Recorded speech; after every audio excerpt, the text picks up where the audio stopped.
What is the real upside to trading in your car if it has no issues? I absolutely drive my car until the wheels fall off. I haven't had a car payment since 2019. Maintenance costs are way cheaper than a monthly car payment. As long as the car keeps getting me from point A to point B without major issue, I'll keep driving it. If you're happy with your ride, and you don't need to upgrade for anything, then I don't see the point of a new car. They make money by keeping you in debt. My cars are paid off and have been for years. It is much cheaper to keep them in good condition and a lower carbon footprint as well. The upside to trading in your car is to them, not you. Depends on what you want. Car with no issues equals no car payment. Reliable car and something to keep up on maintenance-wise when needed. Some sell trade-in once paid off even with no issues for various reasons. Cheaper prop tax. Cheaper insurance. To help get the vehicle they want now depending on lifestyle changes. It all comes down to your need for the paid-off car. I have both at the moment. Paid off, making payments. And when payments are done, we'll be buying another car. All about your needs of the car. Drove my '03 minivan literally until the wheel fell off. The axle corroded and broke last week. Now I have a different vehicle. Why would I trade in something that works? It would cost me money. For me, it was a combination of one.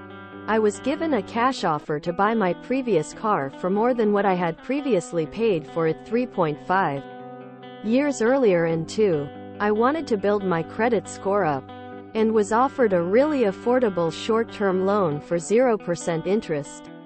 So I sold my previous car, used the money on the down payment for the truck I currently own, and financed the rest for $355 a month for 3 years at 0% interest. I'm happy with my decision. They're happy to do business with me, and everyone came out ahead in some way. Now the truck I have right now, 2022 Ford Maverick, I plan on keeping until it falls apart and dies. I'm trying to get it to 200,000 miles and beyond. Trading it in if it's rife with issues isn't going to go great. If you want to trade it in, you do it while its value is still good. I've only ever driven my vehicles into the ground.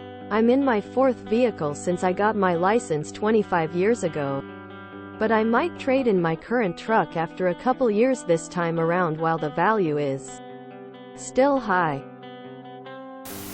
Dealerships are desperate for used cars right now. My BF constantly gets mail to trade in his truck. One time he needed an issue diagnosed and they quoted him $10K for repairs.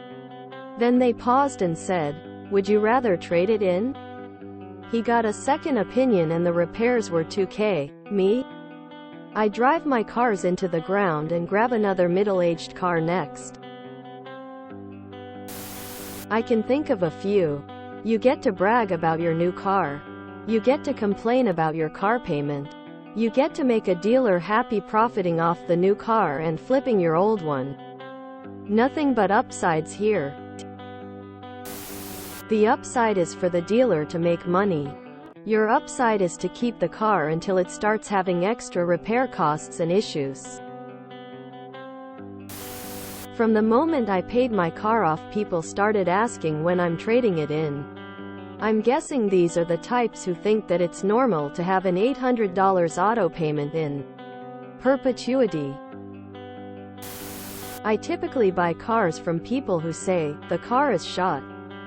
Spend a few $100 on getting it back to par and drive them another 50K plus miles. It's fair to say when I'm done with them, they're actually shot. One man's junk is another man's treasure. There isn't one. If your car still runs and you have no payments to make or repairs to do, there is absolutely no reason to trade it in. People trade for all sorts of reasons. Some of the most popular feel the need to cash out the equity while the value is still reasonably high. Fear that expensive repairs will need to be made when the car goes out of warranty. But while they're also still paying on the loan, avoid this one by paying cash or using short financing terms.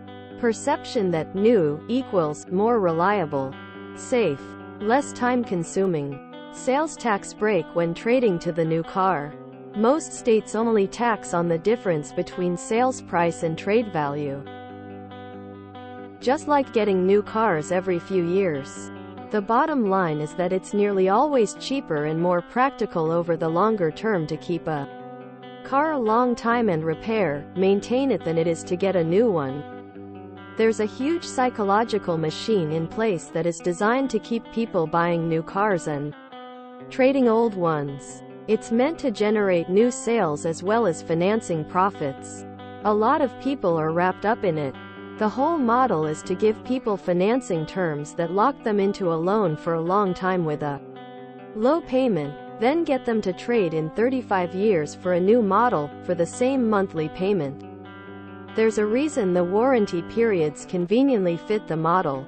It just locks you into a debt trap that isn't easy to get out of.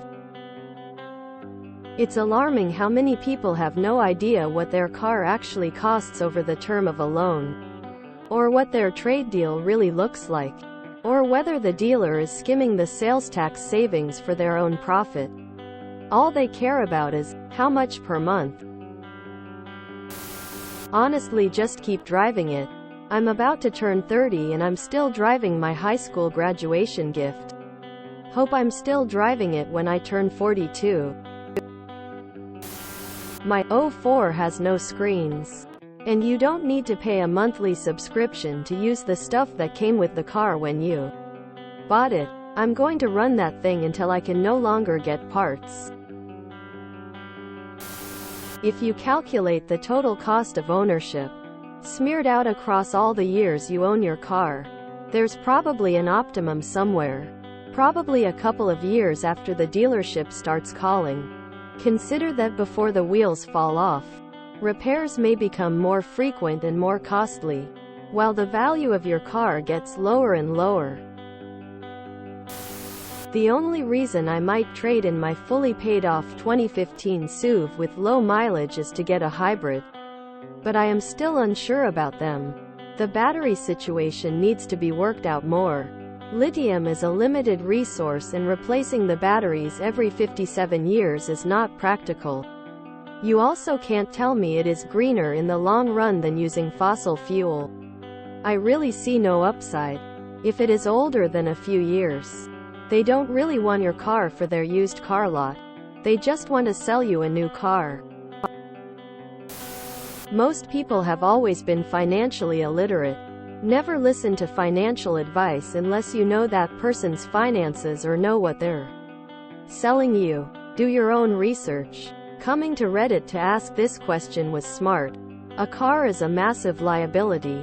Treat it with the wealth destruction potential it has and you'll be better off down the road. Financially, it doesn't make sense to keep car less than 10 years. After that you have to weigh the pros and cons of reliability, safety and comfort versus car payment. We had our VW for 15 years now. The rust builds character. The engine sound makes it unique. The broken seatbelts add a bit of spice and the dirt is a custom paint. Drive your car till the wheels fall off. Nothing wrong with that. If you enjoyed this video, please check out our playlists full of similar content. TooAfraidToAsk is like doom scrolling for your ears. Please like, share, and subscribe.